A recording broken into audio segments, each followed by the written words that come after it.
안녕하세요. 구독자 10만 명 기념으로 Q&A 영상을 이렇게 찍게 돼서 너무 감사한 마음입니다. 모든 분들이 작성해주신 댓글을 하나하나 다 읽어봤는데 모두 답변 드리고 싶었지만 500분 이상이 질문을 주셔서 모두 선정할 수는 없어서 정말 아쉬운 마음이 들었습니다. 비슷한 댓글을 써주신 분들도 많았는데 비슷한 내용은 랜덤으로 추첨했습니다. 첫 번째 질문에 대해서 답변을 드리면 제가 단타를 시작했을 때 매매일지를 작성했는지 질문해 주셨는데 저는 단타를 처음 시작했을 때 매매일지를 작성했습니다. 그런데 매일 작성해 놓으면 이게 매매일지가 너무 많고 모든 매매일지를 보면서 매일 복귀하기도 어려워서 현재는 모든 매매일지를 다 작성하지는 않고 큰 손실이 나거나 원칙을 자주 어기는 매매가 있거나 자주 실수하는 것이 있을 때 그런 거를 따로 적어놓고 컴퓨터 앞에 둬서 장 시작 전에 가끔씩 읽어보면 매매에 많은 도움이 되는 것 같습니다. 제 매매법을 미국 시장에 적용해도 괜찮은지 질문해 주셨는데 이 질문을 해주신 분들이 정말 많은데 일단 저는 미국 시장에서 단타를 해보지 않아서 정확히 말씀드리긴 어려울 것 같습니다. 미국 시장이 한국 시장보다 유동성도 훨씬 크고 종목들도 많아서 미국 시장에서도 반드시 통하는 매매법이 있을 것이라고는 생각이 되는데 저는 아직 시도해보지는 않았습니다. 한국 시장에서 단기 매매를 할 때도 여러 가지 기법들이 있는데 저는 제가 제일 잘하는 매매법 하나만 집중해서 좀 매매를 하고 있는 편이고 새로운 매매법을 시도해 볼 때에는 어느 정도 시행착오 기간도 필요하고 손실도 어느 정도 감수해야 되기 때문에 새로운 방법을 시도해 보는 것이 쉽진 않은 것 같습니다.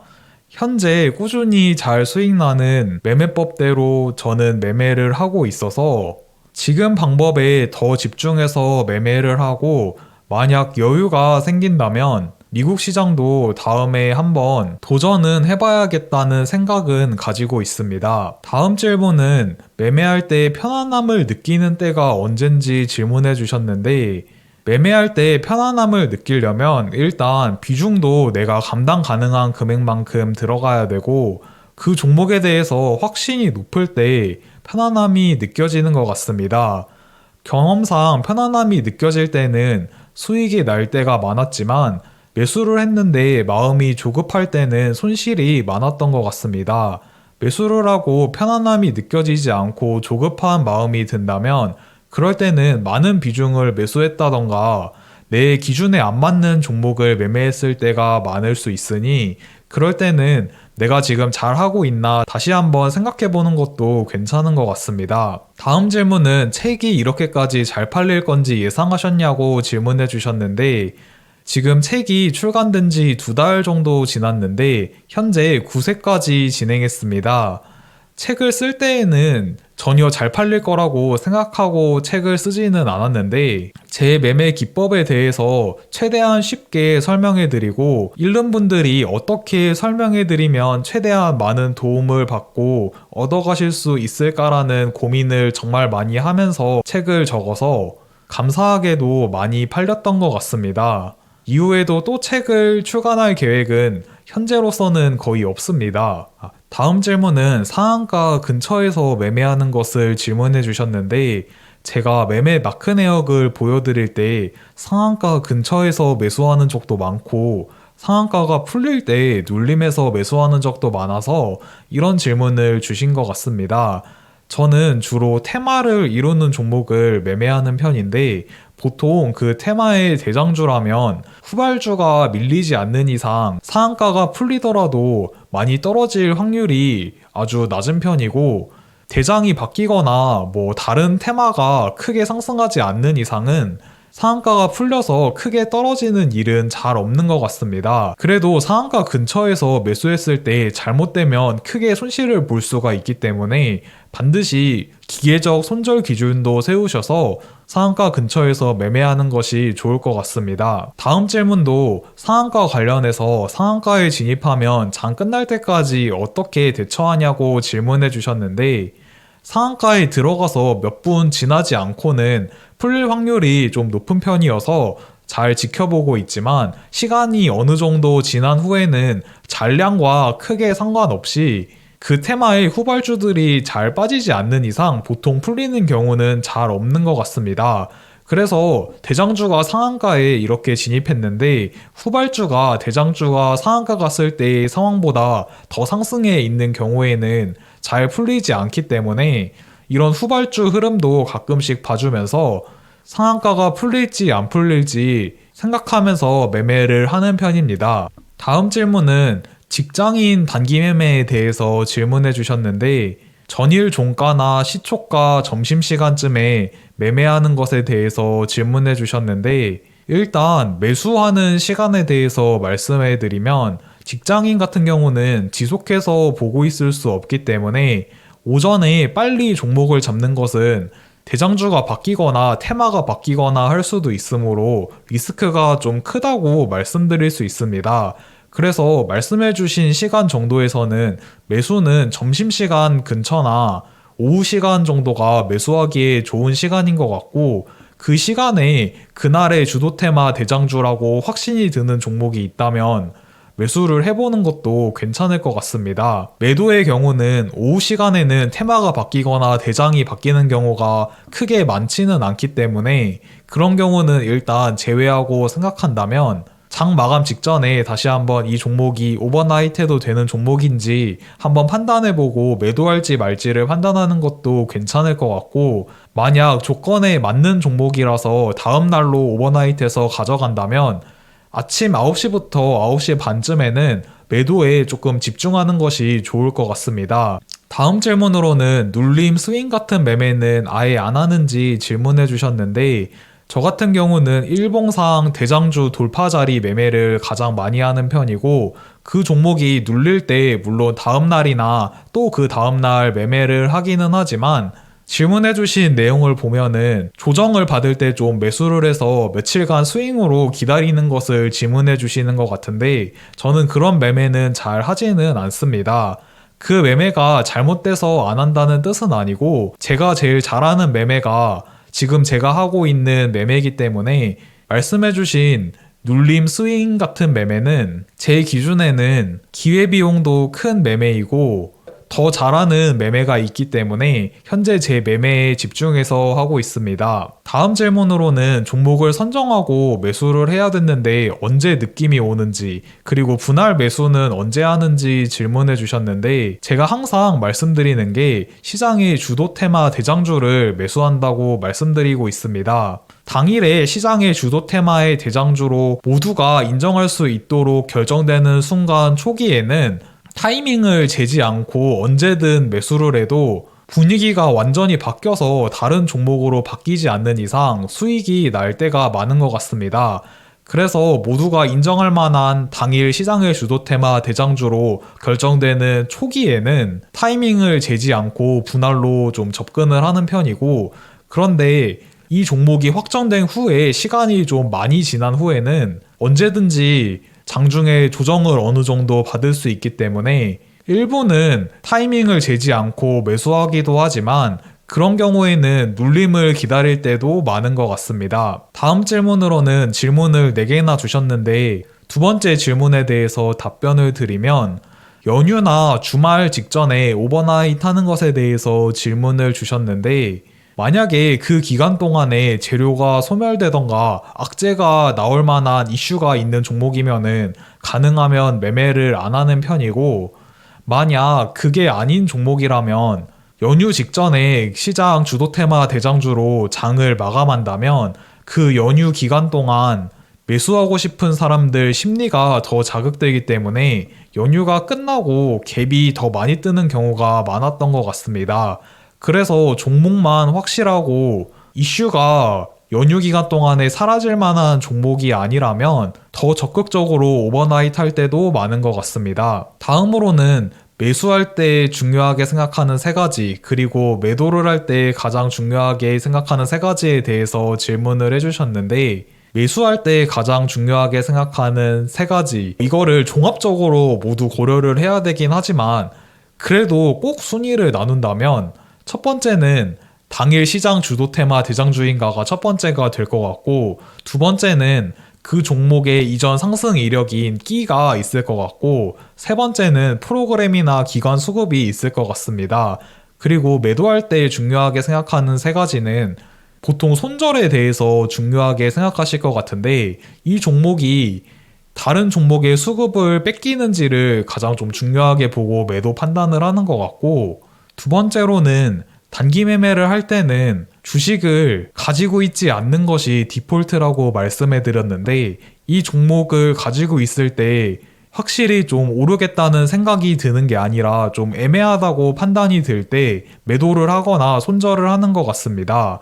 그리고 세 번째로는 내가 아무리 좀 좋다고 생각하더라도 내가 잘못 판단했을 때가 있기 때문에 대략 3%가 넘어가면 저는 기계적으로 일단 손절할 때가 많은 것 같습니다. 다음 질문은 프로그램 매매에 대해서 질문을 해주셨는데, 프로그램을 참고를 해야 되는 거는 맞지만 프로그램을 너무 믿으면 안 된다고 말씀드리고 싶습니다. 프로그램 외국인이라고 항상 수익을 내는 건 아니기 때문에 이걸 너무 믿으시면 절대 안 되고, 그래도 프로그램이 하루 종일 좀 꾸준히 매수하는 경우에는 하방 경직성을 어느 정도 보일 수도 있고 상승할 확률이 높은 건 맞기 때문에 프로그램을 어느 정도 참고하는 것도 중요한 것 같습니다. 프로그램은 시가총액이 좀 낮은 종목 같은 경우에는 크게 영향을 안 주는 경우가 많은 것 같고, 대신에 시가총액이 좀 높은 종목 같은 경우에는 프로그램 영향을 크게 받아서 프로그램을 꼭 참고해야 되는 것 같습니다. 다음 질문으로는 단기 매매를 할 때 재무제표나 PER, 사업보고서도 참고하시는지 질문해 주셨는데, 저는 단기 매매를 할 때는 기본적 분석은 아예 참고하지 않습니다. 기본적 분석상 좋은 종목이 장기적으로 봤을 때는 상승할 확률이 높겠지만, 제 매매의 경우 그날 매수해서 그날 팔거나 길어봤자 다음날 매도하기 때문에 그 기간 동안에 기업이 가치를 찾아갈 확률은 없다고 보고, 단기간 매매할 때는 시장에서 이 종목이 많은 사람들의 관심을 받고 있고 인기가 있는 종목인지를 집중적으로 생각해서 매매하는 것 같습니다. 다음 질문으로는 매매할 때 어느 정도 유연함을 가지고 끌고 가는 상황도 있는지 질문해 주셨는데, 그럴 때가 물론 있습니다. 예를 들어서 아까 3%를 기계적 손절로 본다고 말씀해 드렸는데, 제가 봤을 때 이게 3% 손실이 나긴 했지만 아무리 봐도 너무 확실한 상황이라고 생각이 된다면 예를 들어 1, 2% 정도는 더 손실을 감수하고, 이게 혹시나 트랩처럼 잠시 3% 아래로 내려갔다가 다시 올라가는 경우도 있기 때문에 정말 확률이 높은 경우라고 생각된다면 약간의 손실을 더 감수하고 10분만 더 버텨보자, 이런 경우는 가끔씩 있는 것 같습니다. 그렇다고 해서 매매 기준을 안 지키고 유연함을 가진다는 명목을 통해서 잘못 판단한 걸 끝까지 들고 가면 손실이 크게 나는 경우가 발생할 수 있으니, 유연함을 가지더라도 어느 정도 최후의 기준은 확실히 정해놓는 것을 추천드리고 싶습니다. 그리고 다음 질문으로는 전업 투자를 결심한 계기에 대해서 질문해 주셨는데, 제가 전업 투자를 결심했을 때는 제가 전업 투자를 해도 되겠다는 확신이 들었습니다. 사람마다 다 상황이 다르기 때문에 본인이 확신이 들 때 전업 투자를 결정하는 것이 중요할 것 같고, 그리고 만약에 한동안 전업 투자를 하면서 수익이 나지 않거나 손실이 나더라도 감당할 수 있는 상황이 된다고 판단할 때 전업 투자를 결정하는 것을 추천드리고 싶습니다. 두 번째 질문에 대해서 답변을 드리면, 거래대금 상위나 프로그램 매매에 나오지 않더라도 매수를 진행하는 경우가 있는지 질문해 주셨는데, 거래대금 상위 예를 들어서 20위 안에 안 뜬 종목이라고 하더라도 정말 그 테마가 확실하고 상승률 상위를 봤을 때 그 테마 중에 상승률이 가장 높은 종목이라면 상대적으로 낮은 비중으로 진입할 때도 있습니다. 그리고 프로그램 매매 같은 경우도 아까 조금 설명을 드리기는 했는데, 시가총액이 낮은 종목의 경우 프로그램 매매의 영향을 거의 받지 않기 때문에 말씀해주신 선암과 같이 시총이 낮은 종목은 프로그램 매매를 크게 신경 쓰지 않고 매매를 할 때도 많습니다. 다음 질문으로는 소액으로 실전 매매 해보는 게 좋은지 모의 투자해보는 게 좋은지 질문해 주셨는데 저는 소액이라도 실전 매매하는 것을 추천해드리고 싶습니다. 모의 투자는 실전 매매와 체결 방식도 다르고 실제 내 돈이 걸린 게 아니기 때문에 체감하는 느낌이 많이 달라서 소액이라도 실전 매매로 연습해보시는 것을 저는 더 추천드리고 싶습니다. 다음 질문으로는 2024년 대장 주도 테마는 어떤 게 될 거라고 생각하는지 질문해 주셨는데 저는 어떤 테마가 주도 테마가 될 거라고 예상해서 매매를 하지 않습니다. 그날 뜨는 테마를 보고 매매를 하는 편이고, 그래도 조금 힌트를 드리자면, 어떤 테마의 종목들이 신고가 근처에 있는 종목이 많을수록 그 테마가 상승할 확률이 조금 더 높았던 것 같고, 그런 종목은 매매하기 더 수월했던 것 같습니다. 예를 들어서 최근에는 반도체 테마 관련 종목들이 신고가 근처에 많이 있기 때문에 반도체 테마가 주도 테마가 될 때 조금 매매하기 더 쉬웠던 것 같습니다. 다음 질문으로는 50만 원으로 1억 만들기의 실현 가능성에 대해서 질문해 주셨는데 단기 매매를 할 때는 예수금이 작을수록 수익률을 훨씬 높게 낼 수가 있습니다.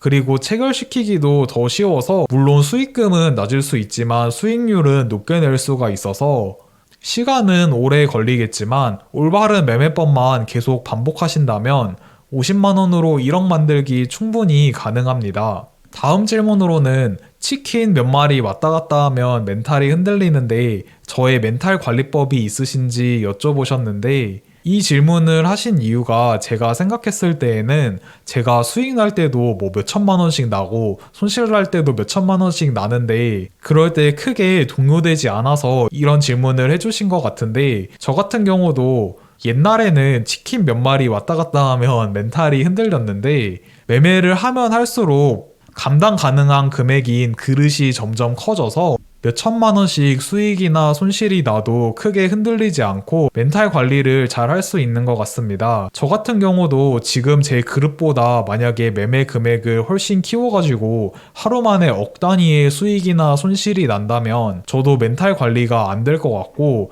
그래서 항상 내가 감당할 수 있는 매매 금액만 가지고 매매를 해야지 멘탈 관리를 수월하게 하면서 뇌동 매매를 하지 않고 원칙대로 매매를 할 수 있는 것 같습니다. 다음 질문으로는 제가 좋아하는 영화에 대해서 질문해 주셨는데 저는 해외 영화는 별로 좋아하지 않고 국내 영화를 좀 더 좋아하는 것 같습니다. 해외 영화 같은 경우는 자막으로 보면은 조금 내용에 집중이 안 돼서 한국 영화를 조금 더 좋아하는 편이고 한국 영화 중에서도 범죄 영화나 액션이 많이 나오는 영화를 좋아하는 것 같습니다. 최근에 본 영화를 생각해보면 황정민 배우가 나온 수리남을 재밌게 봤었던 것 같고 마동석 배우가 나오는 범죄도시도 재밌게 봤었습니다. 다음 질문으로는 저의 최대 손실 감당 금액에 대해서 질문해 주셨는데 지금 저는 대략 하루에는 5천만 원 정도까지는 견딜 수 있는 것 같습니다. 그런데 이것도 상황에 따라서 좀 다른데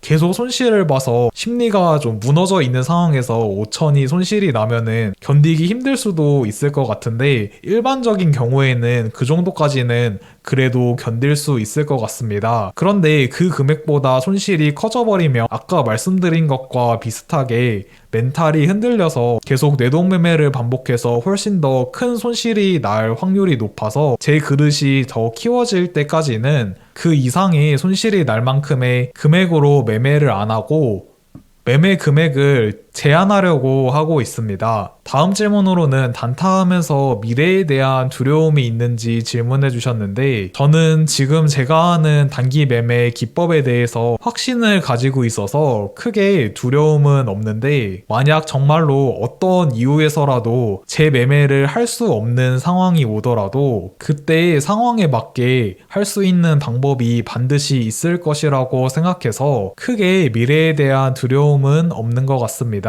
다음 질문으로는 전업을 하기 전으로 돌아간다면 다시 전업을 할 건지 질문해 주셨는데 이전으로 돌아가더라도 저는 다시 전업 투자자를 할 것 같습니다. 저는 전업 투자자라는 직업이 정말 제가 좋아하는 일이기도 하고 좋은 성과도 낼 수 있는 일이라고 생각해서 즐겁게 전업 투자자를 하고 있어서 다시 이전으로 돌아간다고 해도 전업 투자를 할 것 같고, 만약에 다른 일을 한다고 하면 제가 주식 외에도 부동산이나 투자 관련 일에 되게 관심이 많아서 그런 투자와 관련된 직업을 가지지 않을까 생각됩니다.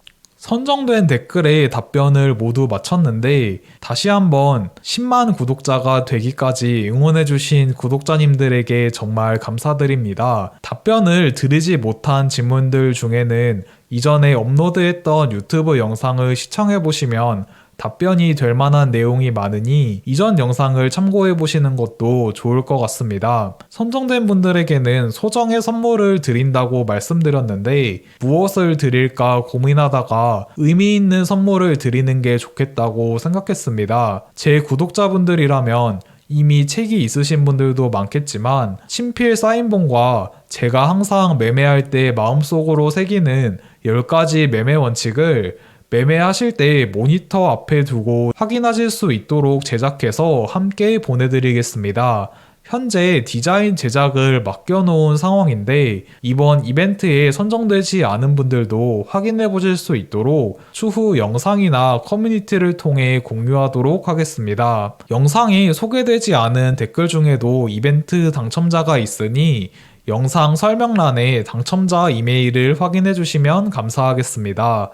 그리고 당첨되신 분들에게는 메일을 보내드렸으니 메일 확인해 주시고 반드시 월요일 오전까지 회신 부탁드립니다. 앞으로도 좋은 영상 많이 제작하도록 하겠습니다. 시청해 주셔서 감사합니다.